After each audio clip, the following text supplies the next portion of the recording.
आस्था कौशिक और आप देख रहे हैं महाबहस। करेंगे शुरुआत, लेकिन उससे पहले वक्त है आज के पॉलिटिकल पंच का। वहां पे भगवानी लहराएगा, एक दिन पक्का है, तय है। ज्ञान वापी पर भगवान लहराएगा और वहां रुद्राभिषेक होगा। हमें भरोसा है, देश की न्यायपालिका पर हमें भरोसा है। जितने भी हमारे ऐसे महात्मा हैं जिनको न वेद का ज्ञान है, न संस्कृत का ज्ञान है, न ऋचाएँ जानते हैं। अब अभी तक तो मैं उनको बाबा मानता था। आज से जब आप कह रहे हैं तो उनको हम सुप्रीम कोर्ट का जस्टिस समझने लगूंगा कि भाई चलिए ये तो सबसे बड़े हमारे चीफ जस्टिस ऑफ इंडिया के समकक्ष हैं कि इनका फैसला हो गया कि अब वहाँ ऐसा होगा। तो क्या ये एक सोची समझी साचीज है या इस देश में कोई न्याय प्रणाली है? मैं जब टीएमसी के लोगों के वक्तव्यों को सुनता हूं, उनका एक मेयर कहता है कि बंगाल के अंदर आधी आबादी को उर्दू बुलवाएंगे। बहनों और भाइयों, मैं उनसे कहने के लिए आया हूं, बंगाल की धरती में बांग्ला बोली जाएगी। बंगाल के अंदर बांग्ला संस्कृति के माध्यम से भारत को एक नई ऊंचाई दी जाएगी।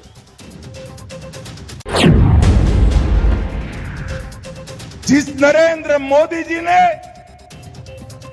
आतंकवाद को समाप्त कर दिया, वो नरेंद्र मोदी जी को कांग्रेस के अध्यक्ष आतंकवादी कह रहे। ये राहुल बाबा के साथ रह रहकर खड़गे जी भी भाषा बिगड़ने लगी है।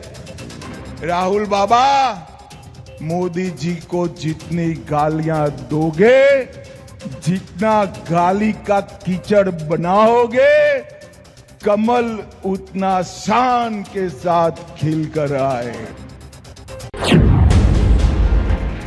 प्रदेश की जनता को धोखा देने का, गुमराह करने का और गुमराह करके उनका वोट लेने का। तो किस मुंह से वो 300 यूनिट बिजली देने की बात कर रहे हैं? पहले वो अपने कार्यकाल के पढ़ लें कि हमने अपने कार्यकाल में क्या बिजली के संबंध में क्या किया था। इसको नहीं पढ़ पा रहे हैं। 2017 के पहले बिजली की स्थिति क्या थी? तो ऐसी स्थिति में अखिलेश यादव 300 नहीं 400 यूनिट फ्री दे सकते हैं। बिजली आएगी ही नहीं तो फ्री सब है। बाबा बागेश्वर ने कहा कि काशी विश्वनाथ जी के पास जो कलंक लगा है वो जल्द ही मिट जाएगा, वहां भगवा लहराएगा। इसके साथ ही लेंसकार्ट के तिलक कलावा विवाद में भी बाबा बागेश्वर की जोरदार एंट्री हो गई। बाबा बागेश्वर के इन बयानों पर सियासी गलियारों में खलबली मच चुकी है। समाजवादी पार्टी के एक सांसद ने बाबा को सीधे अज्ञानी कह दिया। सपा का आरोप है कि बाबा सनातन धर्म की आड़ में सियासी बयानबाजी कर रहे हैं, जबकि बाबा बागेश्वर का पक्ष है कि वो सिर्फ हिंदू आस्था और मंदिर की गरिमा की बात कर रहे हैं। सवाल ये कि तिलक कलावा विवाद पर चुप्पी साधने वालों को बाबा का बयान इतना क्यों चुभ रहा है? बाबा बागेश्वर के बयान पर क्यों सियासी घमासान मचा है? इसी पर महाबहस गेस्ट पैनल जुड़ चुका है। आपका इंट्रोडक्शन करा देते हैं। हमारे साथ सूर्य मैथिल जी हैं, राजनीतिक विश्लेषक। प्रोफेसर भुवन जोशी जी हैं, प्रवक्ता समाजवादी पार्टी। मुस्लिम स्कॉलर फजील अहमद साहब हमारे बीच में है। जगत गुरु शांडिल्य जी महाराज हमारे साथ हैं, हिंदू धर्मगुरु। संजीव कौशिक जी राजनीतिक विश्लेषक हमारे साथ जुड़ चुके हैं। आप सभी मेहमानों का स्वागत है। चर्चा की शुरुआत करें उससे पहले महाबहस के सवालों पर नजर डालते हैं। बाबा बागेश्वर का ज्ञान, सपा को लगा अज्ञान। बाबा बागेश्वर ने जैसे ही ये बात कही और उन्होंने लेंसकार्ट कंपनी के एचआर ने जो कलावा, बिंदी, तिलक ना लगा के आने की गाइडलाइंस जारी की थी, उस पर जो था उन्होंने तीखा प्रहार किया। उसके बाद समाजवादी पार्टी ने उनके अध्यात्म पर सवाल खड़ा कर दिया। कौन बाबा है, कौन ज्ञानी है, कौन अज्ञानी है, इसे लेकर उनको कटघरे में खड़ा कर दिया। बाबा के बयान पर बवाल, तिलक कलावा पर चुप्पी। अब बाबा का ये कहना है कि तिलक कलावा जैसे जो गाइडलाइंस थे उस पर तो चुप्पी साध ली गई, लेकिन वो तो सनातन के पक्ष में बोलते हैं तो उनको घेरा जाता है, उन पर प्रहार किया जाता है। बाबा बागेश्वर का बयान क्यों मचा सियासी घमासान? आज महाबहस इसी पर कर रहे हैं और चर्चा की शुरुआत करते हैं। सबसे पहले सूर्य मैथिल जी, अब जिस तरीके से आप देखिए टीसीएस के अंदर हुआ, उसके बाद लेंसकार्ट के अंदर हुआ। लेंसकार्ट में तो एचआर ने प्रॉपर ये ऑर्डर्स ही, गाइडलाइंस ही जारी कर दिए कि वहां पर काम करने वाली जो हिंदू महिलाएं या लड़कियां हैं वो ये सब कैरी नहीं कर सकती, वो तिलक नहीं लगा सकती, बिंदी लगाना वहां पर मना है, मंगलसूत्र पहनना मना है, कलावा कोई नहीं बांध करके जा सकता। खूब बवाल हुआ, इस पर देखा गया। बाबा बागेश्वर ने भी तीखी टिप्पणी की, लेकिन आज वो ज्ञानवापी को कलंक कह गए। उन्होंने कहा काशी पर लगा कलंक भी मिट जाएगा, जिसके बाद सपा के कुछ नेता उनको अज्ञानी बता रहे हैं, उनके ज्ञान पर सवाल खड़े कर रहे हैं। वो कह रहे हैं ना इनको वेदों का ज्ञान है, ना शास्त्रों का ज्ञान है, सनातन की आड़ में ये एक पॉलिटिकल पार्टी का एजेंडा चलाते हैं। धन्यवाद पहले तो आपको और पूरे भारत को भारत माता की जय वंदे मातरम। और मैं आपको केवल इतना कहना चाहता हूँ कि आपने टीसीएस का नाम लिया, लेंसकार्ट का नाम लिया, मैं आपको एक और नाम ले रहा हूँ, एयर इंडिया। वो भी टाटा का ही एक उपक्रम है और उसके अंदर भी सेम यही गाइडलाइंस जारी की गई जो कि लेंसकार्ट में थी। अब समझने वाली बात यह है कि बाबा बागेश्वर से परेशानी किनको है? बाबा बागेश्वर से परेशानी केवल उनको है जो उर्दू की वकालत करते हैं। बाबा बागेश्वर से परेशानी उन लोगों को है जो इफ्तारी की दावतें देते हैं। बाबा बागेश्वर से परेशानी केवल उन लोगों को है जो कि आतंकवादियों को पालते और पोसते हैं और जिनके लिए जब वो सत्ता में होते हैं तो उस समय राम भक्तों पर गोली चलवाते हैं, जब वो सत्ता में होते हैं तो मंदिरों की घंटियां रुकवा देते हैं, जब वो सत्ता में होते हैं तो हर थाने के अंदर 5-5 मुस्लिम पुलिस अधिकारी होने चाहिए। इस बात को सुनिश्चित करते हैं ताकि मुस्लिम तुष्टिकरण किया जा सके। लेकिन बाबा बागेश्वर ने जो कहा वो बिल्कुल सत्य है। ज्ञानवापी की दीवारें चीख चीख के कह रही हैं कि वहां पर किस प्रकार से अत्याचार किया था मुस्लिम आक्रांताओं ने। ज्ञानवापी की जो दीवारें वो हिंदुओं के पौरुष को जगाती हैं, वो ललकारती हैं कि क्या आज भी सनातनियों में इतना पौरुष नहीं है कि वो कानूनी तरीके से ज्ञानवापी को मुक्त करा दे।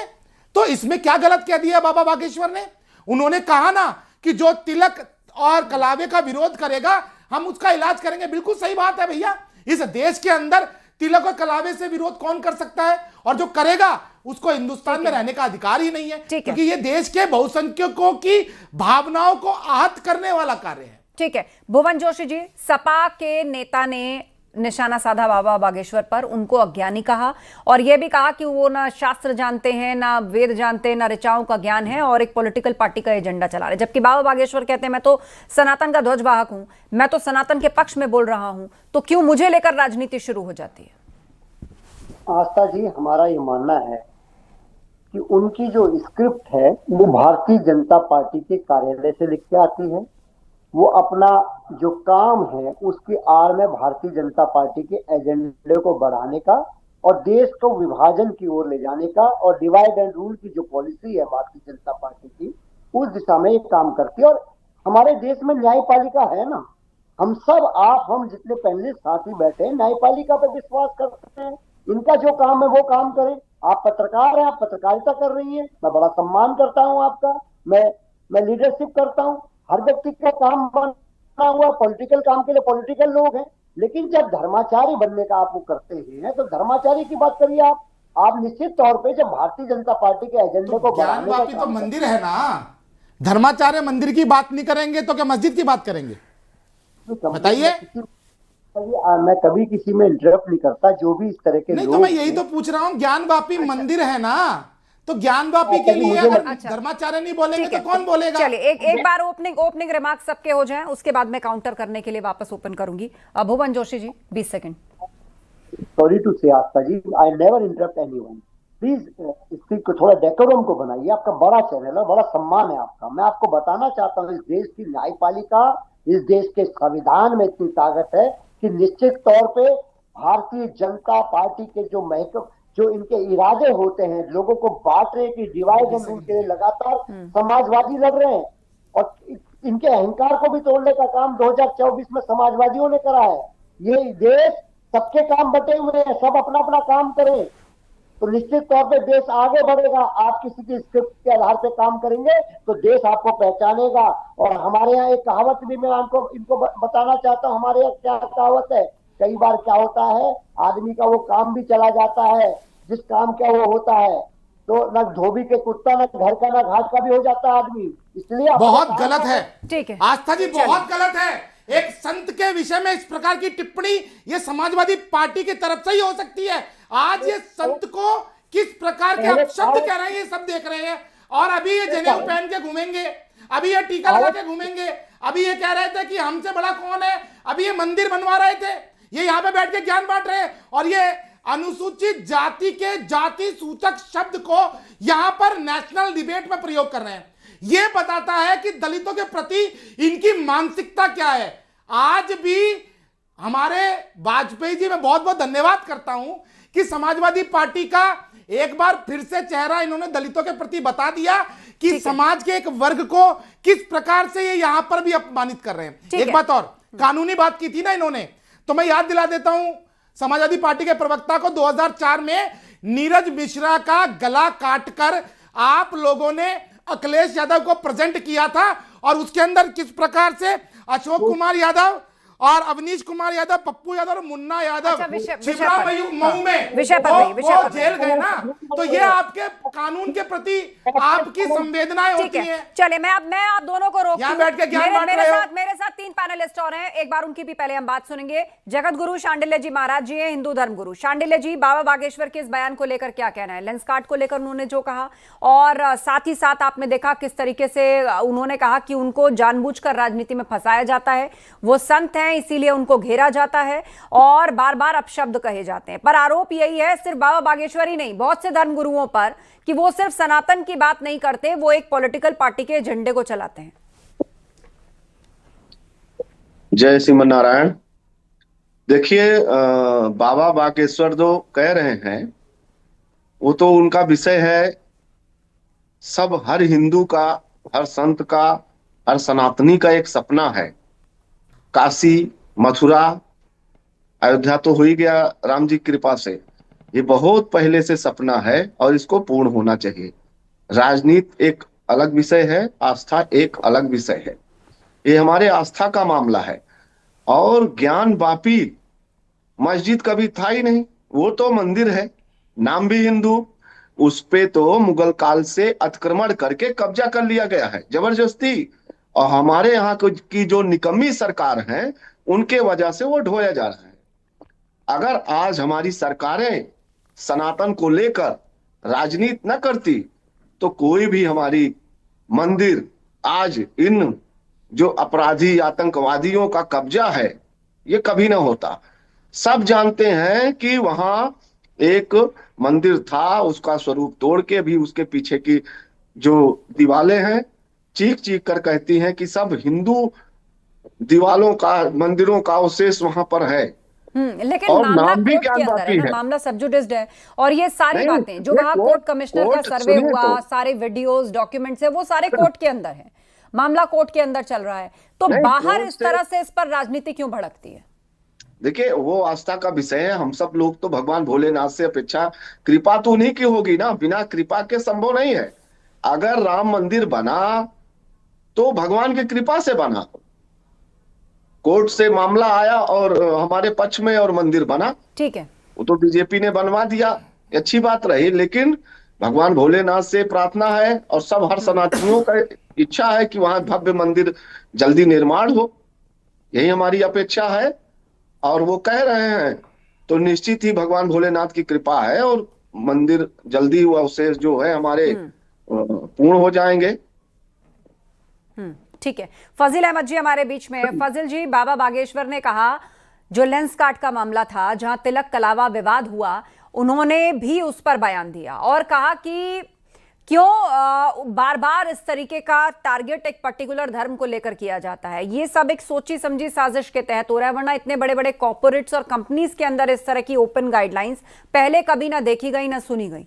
सेक्युलर कंट्री है, सब अपने अपने धर्म के हिसाब से उसका पालन करते हैं और अपने अपने काम करने के लिए ऑफिस आते हैं, काम पर फोकस करते हैं।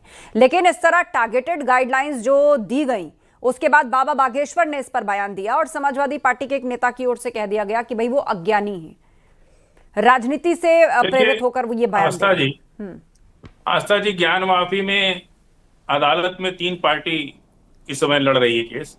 एक बुद्धिस्ट समाज लड़ रहा है, हिंदू समाज भी लड़ रहा है और मुस्लिम तो है ही है। तो उसमें 3 पार्टी आ गई है, इसलिए ये बात कह देना, और अदालत ने सख्ती से मीडिया पर इस पर बहस करने के लिए रोक लगा रखी है। इसलिए हम लोग यहाँ बहस करेंगे तो हम लोग भी कंटेम्प्ट के भागीदार हो जाएंगे। इसलिए इसको बात को कहीं नहीं कहना चाहिए, जब अदालत की बात को अदालत के अंदर ही कहनी चाहिए। दूसरी बात, टीका, पूरे नेशनल मीडिया के सारे एंकर, कोई टीका लगा के आ रहा है, कोई कलावा पहन के आ रहा है? कायदे से हिंदू रीति रिवाज के हिसाब से साड़ी घूंघट निकाल के आना चाहिए और धोती कुर्ता पहन के आना चाहिए, जैसे हमारे बाबा जी आए। और यहाँ मैथिल जी भी कहाँ टीका उका लगाए?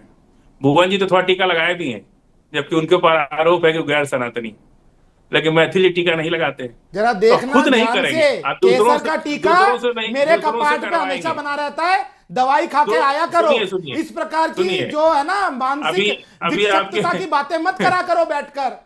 ये नेशनल चैनल है, ऐसा ना लगे कि एक भी पागल खाने से एंकर- लोग आ जाए आपको नहीं, पकड़ने के लिए। एक भी एंकर टीका लगा के आ रहा है?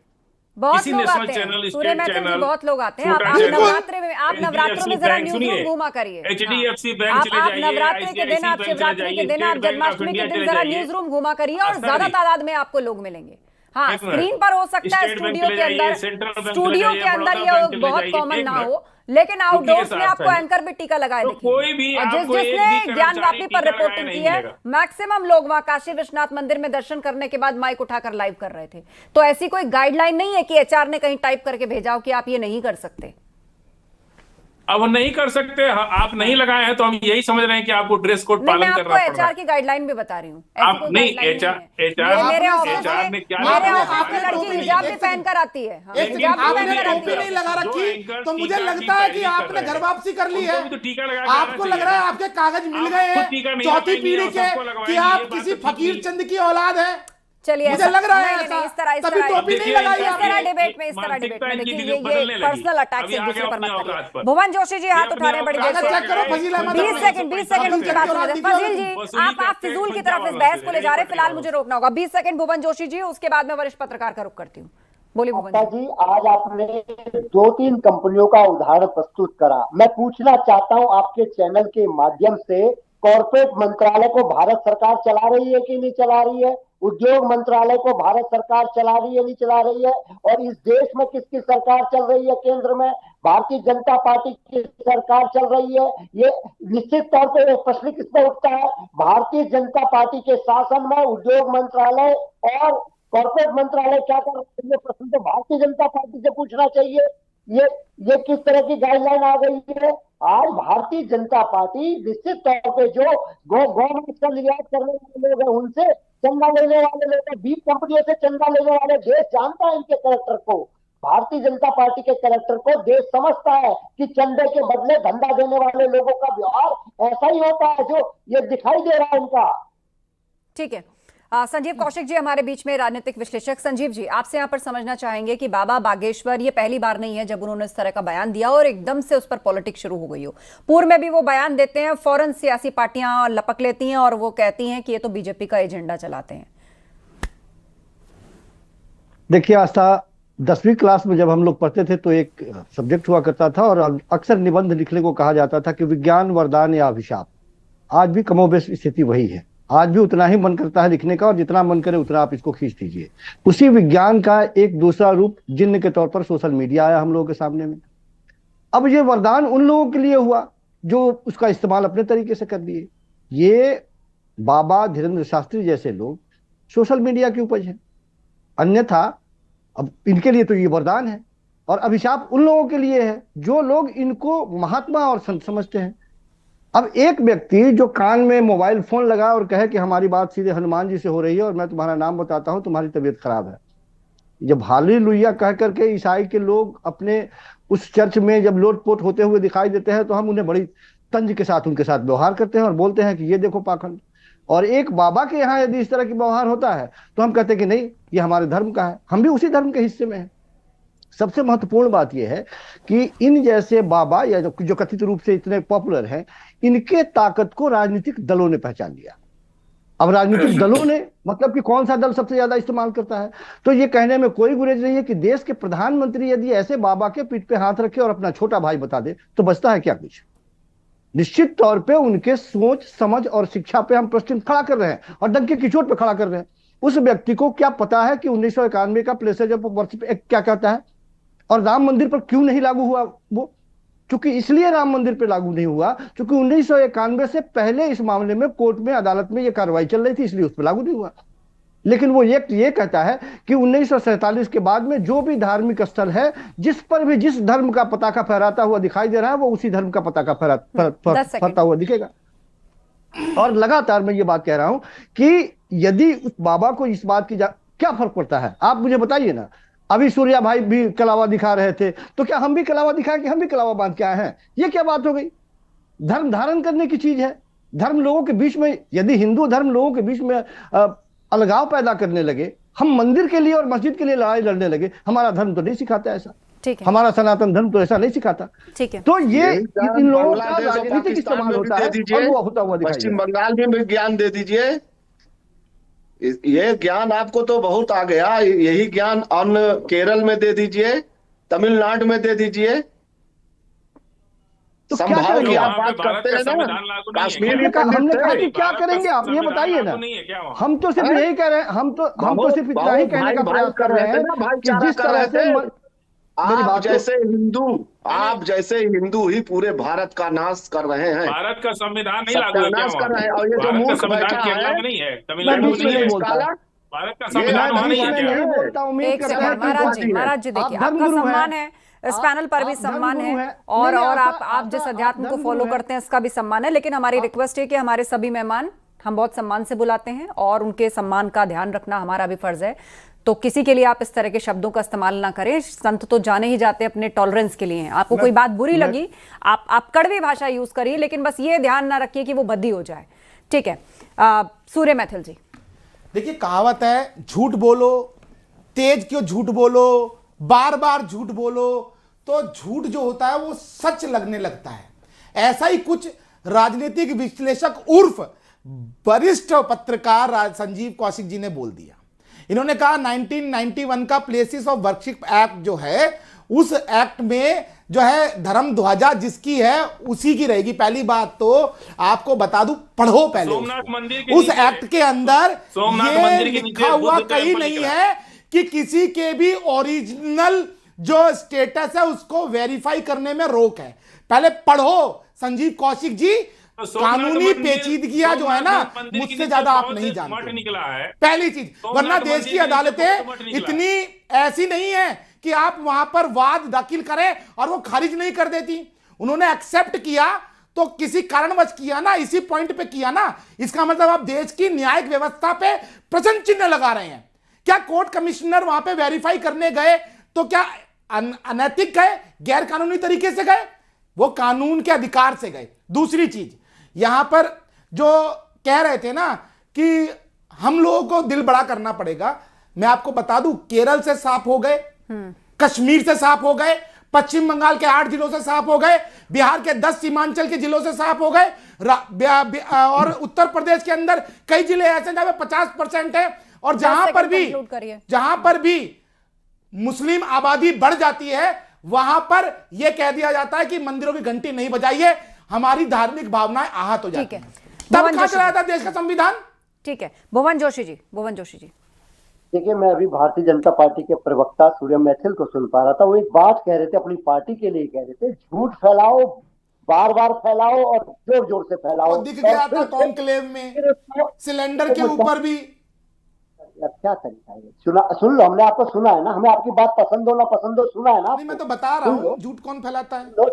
सुन लो और कौन अपने 15 लाख अकाउंट माने को 2 करोड़ सिलेंडर की फर्जी खबर कौन फैला रहा था? तरीका है क्या? अच्छा, विषय पर रहिए आप लोग, विषय पर। मोहन जी, चुनावी जुमला पूरे अपने जनता को किए वादों को चुनावी जुमला कहने में कोई अगर महारत हासिल है तो भारतीय जनता पार्टी को, ये देश और प्रदेश जानता है। ये जो बातें कह रहे हैं भारतीय जनता पार्टी के प्रवक्ता साथी, ये केवल अपनी पार्टी की विचारधारा को कहने का काम कर रहे हैं, और निश्चित तौर पे ये भारतीय कंपनियों ने जो नियम का लागू कर रहा है, ये कहना चाहता हूं ये भारतीय जनता पार्टी की ही साजिश निकलेगी, क्योंकि उद्योग मंत्रालय और कॉर्पोरेट सेक्टर इन्हीं के अंतर्गत आता है। ये भारतीय जनता पार्टी की साजिश है। आप फिर झूठ फैला रहे हैं। प्राइवेट सेक्टर को गाइडलाइन सरकार नहीं देती है, यह आपको पता होना चाहिए। अगर आपको इतना ही नहीं पता है तो फिर आपको क्या पता है? उनके ऊपर कार्रवाई होगी, ये मैं आपको वादा कर रहा हूं, 1001% होगी। आपकी तरह नहीं कि मंदिरों की गड्डियां पुलिस जाके पकड़ ले, रोक ले कि भैया अजान हो रही है, यहाँ पे कार्रवाई होगी और 100% सत्य रूप से होगी, जवाब मांगा जाएगा। आपकी तरह नहीं आतंकवादियों को छोड़ने का काम करने वाले लोग हैं। ठीक है, शांडिल्य जी महाराज, शांडिल्य जी महाराज, छोड़ जाए आतंकवादी को आप। देखिए, जो कलंक है वो मिटना चाहिए, वो चाहे कोर्ट से आए या सरकार द्वारा आए, वो कलंक जो हमारे कई 100 वर्षों से लगा हुआ है वो हटना चाहिए।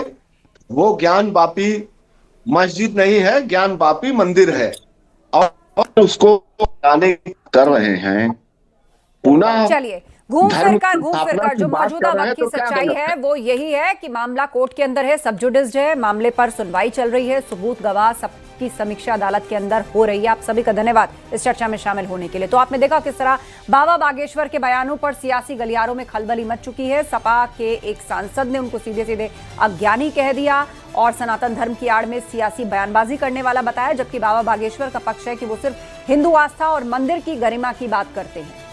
सवाल यह है कि तिलक कलावा विवाद पर चुप्पी साधने वालों को बाबा का बयान इतना क्यों चुभा। महाभारत में इतना ही, खबरें जारी हैं, आप बने रहिए हमारे साथ।